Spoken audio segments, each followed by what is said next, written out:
খুলনা ১ আসন দাকব বটিয়াঘাটা থেকে বিএনপির দলীয় মনোনয়ন পাওয়ার দাবিতে জেলা বিএনপির সদ্য সাবেক আহ্বায়ক আমির এজাজ খানের পক্ষে টানা সভা সমাবেশ, লিফলেট বিতরণ, গণসংযোগ ও মিছিল অব্যাহত রয়েছে। রাষ্ট্র সংস্কারে বিএনপির ভারপ্রাপ্ত চেয়ারম্যান তারেক রহমানের ৩১ দফা কর্মসূচি মাঠ পর্যায়ে প্রচারে তার অনুসারীদের উপস্থিতি প্রায় প্রতিদিনই দৃশ্যমান। ২০ নভেম্বর বিকালে বটিয়াঘাটা উপজেলা বিএনপির উদ্যোগে সাচিবুনিয়া মোড়ে অনুষ্ঠিত বিশাল নির্বাচনী জনসভায় বিপুল নেতাকর্মী ও সাধারণ মানুষের উপস্থিতি জমায়েত নজর কাড়ে সকলের।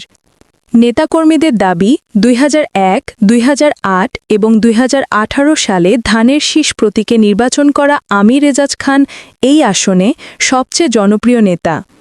তাকে মনোনয়ন দিলে আওয়ামী লীগের শক্ত ঘাঁটি খ্যাত এ আসনটি বিএনপির ঘাঁটিতে রূপ নেবে।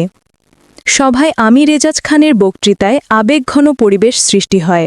দীর্ঘদিনের সহযোদ্ধারা তারেক রহমানের প্রতি আহ্বান জানিয়ে স্লোগান তোলেন, খুলনা ১ আসনে আমির এজাজ খানের বিকল্প নেই। সভায় সভাপতিত্ব করেন বটিয়াঘাটা উপজেলা বিএনপির সদস্য সচিব খন্দকার ফারুক হোসেন। প্রধান বক্তা শেখ আশিকুজ্জামান আশিক। সঞ্চালনায় ছাত্রনেতা মোহাম্মদ ইসমাইল হোসেন খান। অন্যান্য বক্তা বীর মুক্তিযোদ্ধা জিয়াউর রহমান জিকু, বীর মুক্তিযোদ্ধা কামরুল ইসলাম শিপার, মাহবুবুর রহমান নান্টু, সাইফুর রহমান, ওয়েদুজ্জামান ওয়াহেদ, মোহাম্মদ কারিমুল ইসলাম, বাহাদুর মুন্সি, রাসেল শেখ, হাফিজুর রহমান বাবু, আবুল হোসেন তালুকদার, রেহানা আফরোজ সুইটি, মোহাম্মদ হেলাল হোসেন, মোহাম্মদ বাপ্পি খান প্রমুখ। প্রধান অতিথির বক্তব্যে আমির এজাজ খান বলেন, ৪ দশক বিএনপির জন্য জীবন বিলিয়ে দিয়েছি, বাকি জীবনটাও জনসেবায় কাটাতে চাই। দাকব বটিয়াঘাটাবাসীর পাশে আছি, থাকব ইনশাল্লাহ। দল যদি আমাকে মনোনয়ন দেয়, এ আসনকে মডেল সংসদীয় আসনে পরিণত করব। নেতাকর্মীরা আশা ব্যক্ত করেন, দলীয় মনোনয়ন পেলে খুলনা ১ আসনে আমির এজাজ খানই হবেন বিএনপির বিজয়ের শক্ত হাতিয়ার।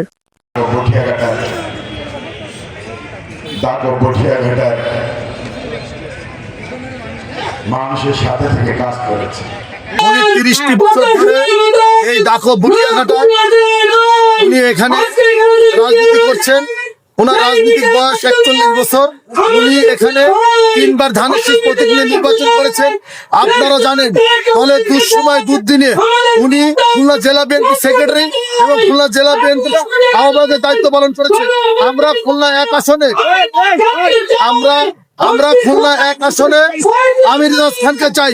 প্রতিবার উনি ধানের শীষ প্রতীক নিয়ে এই আসনে নির্বাচন করেছেন। উনি ২০০১ সালে ধানের শীষ প্রতীক নিয়ে নির্বাচন করেছেন। উনি ২০০৮ সালে ধানের শীষ প্রতীক নিয়ে নির্বাচন করেছেন। উনি ২০১৮ সালে ধানের শীষ প্রতীক নিয়ে নির্বাচন করেছেন। আমির এজাজ খানের বিকল্প এখানে কোনো প্রার্থী নাই এবং আমির এজাজ খান একমাত্র প্রার্থী, যেখানে হিন্দু সম্প্রদায়, সনাতন ধর্মের মানুষ সহ মুসলমান মায়েরা আমির এজাজ খানকেই চায়। আমির এজাজ খানের বিকল্প এখানে কেউ নাই।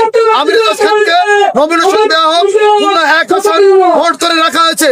তাই আমি জনাব দেশনায়ক তারেক রহমান সাহেবকে এবং আমি আমাদের কেন্দ্রীয় কমিটিকে অনুরোধ করবো যে খুলনা ১-এ আপনারা আমির এজাজ খানকে মনোনয়ন দিয়ে প্রতিবারের নাই এবার আমির এজাজ খান ইনশাল্লাহ এই আসনে জয়যুক্ত হবেন এবং ধানের শীষ প্রতীককে জয়যুক্ত করবেন।